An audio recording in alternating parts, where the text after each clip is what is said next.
സുഴൽ ഈ സിനിമയല്ല sorry web സീരീസാണ്. ഇതിൻ്റെ first part ഒരു വർഷം മുമ്പ് ഞാൻ കണ്ടതാണ്.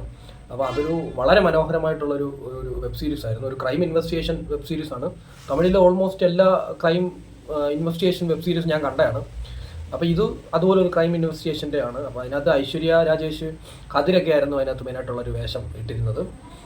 ഇളങ്കോ നല്ലൊരു ക്യാരക്ടർ ചെയ്തായിരുന്നു. അപ്പം അതിൻ്റെ ക്ലൈമാക്സ് എന്ന് പറഞ്ഞു കഴിഞ്ഞാൽ ഈ ഐശ്വര്യ രാജേഷ് ഒരു സെക്ഷൽ അബ്യൂസ് ചെയ്ത് കൊച്ചിലോട്ടെ അതിൻ്റെ അത് അനുഭവിച്ചിട്ട് വന്ന് വലുതായി കഴിയുമ്പോഴത്തേന് അതിന് കാരണക്കാരനായ വ്യക്തിയെ തോക്ക് വെച്ച് വെടിവെക്കുകയാണ്. അപ്പോൾ ക്ലൈമാക്സിൽ ഐശ്വര്യ രാജേഷിനെ കോർട്ടിൽ കൊണ്ടുപോയിട്ട് ജയിലിലേക്ക് അയക്കുകയാണ്. അപ്പോൾ അവിടെ നിന്നാണ് ആ ഒരു വെബ് സീരീസ് അവിടെ തീരുവാണ്.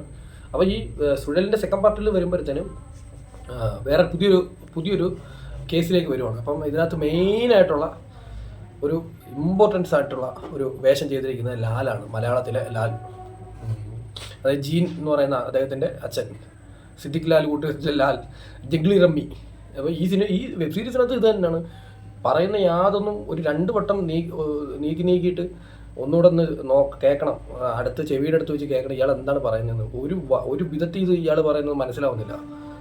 പ്രത്യേകിച്ച് മലയാളമേ മനസ്സിലാവത്തില്ല, അതിൻ്റെ കൂടെ തമിഴാണ് ഇദ്ദേഹം പറയുന്നത്. ഒരു വിധത്തിൽ ഇത് തമിഴ് എന്തോ ഇയാൾ പറയുന്നത് മനസ്സിലാവുന്നില്ല. പക്ഷേ നമ്മൾ മനസ്സിലാക്കിയെടുത്തു. ഒരു കിടിലം റോളാണ് ചെയ്തിരിക്കുന്നത്. അപ്പോൾ ഇതിനകത്ത് കുറേ ക്യാരക്ടേഴ്സ് ഉണ്ട്. നമ്മൾ ഇതിന് മുമ്പ് എന്താ സുഴലിൻ്റെ ഫസ്റ്റ് സീസണിനെ അപേക്ഷിച്ച് നോക്കുകയാണെങ്കിൽ സെക്കൻഡ് സീസണിൽ ഒത്തിരി ക്യാരക്ടേഴ്സ് ഉണ്ട്. അപ്പം നല്ല ഒരു മനോഹരമായിട്ടുള്ള ഒരു അടിപൊളി കണ്ടിരിക്കാൻ ഒരു ക്യൂരിയോസിറ്റി ഉണ്ടോ തോന്നിയൊന്നും ഞാൻ പറയുന്നില്ല, പക്ഷേ കണ്ടിരിക്കാൻ രസമുണ്ടായിരുന്നു. അപ്പോൾ ഇത് തുറക്കുമ്പോൾ തന്നെ ഈ ലാലിൻ്റെ ഒരു മരണമാണ്. അപ്പോൾ അതിനുശേഷം അത് അന്വേഷിച്ച് പോയിട്ട് അത് എവിടെ തന്നെ എത്തുന്നു. അപ്പോൾ ഒരു 7-8 പെൺപിള്ളേർ ഇതിനകത്ത് അഭിനയിച്ചിട്ടുണ്ട്. മലയാളത്തിലെ ഒരു നടിയുണ്ട്, അതുപോലെ തന്നെ കുറേ പുതുമുഖങ്ങളാണ്. അവരെല്ലാം ഒരു മർഡറിൻ്റെ ഭാഗമായിട്ട് മുന്നോട്ട് വരുവാണ്. അപ്പോൾ അതിനുശേഷം അന്വേഷിച്ച് കതിരനാണ് ഇതിനകത്ത് മെയിൻ ക്യാരക്ടർ, അതായത് നായകൻ എന്ന് പറയുന്നത് കതിരനാണ്.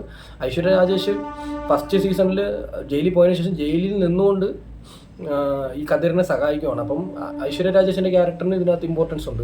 അപ്പോൾ ഈ 7-8 പെണ്ണുങ്ങൾ ജയിലിൽ ചെല്ലുമ്പോൾ ജയിലിൽ നിന്നും ഉള്ള സഹായങ്ങളും എല്ലാം കൂടെ കൂട്ടിയിണക്കി ഒരു ത്രില്ലറിൻ്റെ ഏകദേശം ഒരു ലാസ്റ്റ് എപ്പിസോഡ് ആകുമ്പോഴത്തേനാണ് ഇതിനകത്ത് എന്താണ് നടക്കുന്നത്. അല്ലെങ്കിൽ പിന്നെ ഒരു കാര്യമുണ്ട്, ഇപ്പം നമ്മൾ ഒരുപാട് വെബ് സീരീസിൽ സിനിമയിലും കണ്ടിട്ടുള്ളതാണ്, കേസ് അന്വേഷണത്തിന് പോകുന്ന ആൾക്കാരിൽ ഒരാൾ തന്നെ ആയിരിക്കും മെയിനായിട്ടുള്ളൊരു അതൊരു സ്പോയിലറായിപ്പോയി അല്ലേ. അപ്പം അങ്ങനെ ഇതിനകത്തും അത് തന്നെയാണ്. കൂടുതൽ ഡീപ്പായിട്ട് ഞാൻ ഇതിൻ്റെ കഥ പറയുന്നില്ല, കാരണം ഈ വെബ് സീരീസ് കാണാനിരിക്കുന്ന ഒത്തിരി ആൾക്കാർ കണ്ടിട്ടില്ലാത്തവർ. അപ്പോൾ എന്തൊക്കെയായാലും നല്ലൊരു വെബ് സീരീസാണ് കേട്ടോ, അത് തീർച്ചയായിട്ടും കാണുക. ലാൽ കിടിലൊരു വേഷമാണ് ചെയ്തിരിക്കുന്നത്. കൂടാതെ തന്നെ നമ്മളെ ബോറടിപ്പിക്കാതെ വളരെ എൻഗേജിങ് ആയിട്ട് തന്നെ കൊണ്ടുപോയിട്ടുള്ള, എന്നാൽ ഇത് അന്യായം കിളിവർത്തിയ ട്വിസ്റ്റോ അങ്ങനെയൊന്നുമില്ല ഈ വെബ് സീരീസിനകത്ത്, അല്ലെങ്കിൽ ഈ ക്രൈം തെളിയിക്കുന്ന. അതുകൊണ്ട് രസമുണ്ട്. ഫസ്റ്റ് പാർട്ട് വെച്ച് നോക്കുമ്പോൾ ഇച്ചിരൂടെ ഗ്രാൻഡായിട്ട് ചെയ്തിട്ടുണ്ട്. പിന്നെ വിക്രം വേദ എന്ന് പറയുന്ന സിനിമ ചെയ്ത ആൾക്കാരാണ് ഈ വെബ് സീരീസ് എടുത്തിട്ടുള്ളത്. അപ്പോൾ അതിൻ്റേതായ ക്വാളിറ്റി ഉണ്ട്, അതിൻ്റെ വൈഡായിട്ടുള്ളൊരു മേക്കിങ്ങും അതിൻ്റെ ഒരു സിനിമ എടുക്കുന്ന രീതിയിലാണ് ഈ വെബ് സീരീസ് എടുത്തിട്ടുള്ളത്. അതിൻ്റേതായ ക്വാളിറ്റി ഉണ്ട്. അപ്പം ജസ്റ്റ് എല്ലാവരും ഒന്ന് കണ്ടിരിക്കുക, അടിപൊളി ഒരു വെബ് സീരീസാണ്. അപ്പം മറക്കാതെ ചാനൽ സബ്സ്ക്രൈബ് ചെയ്തിരിക്കണേ.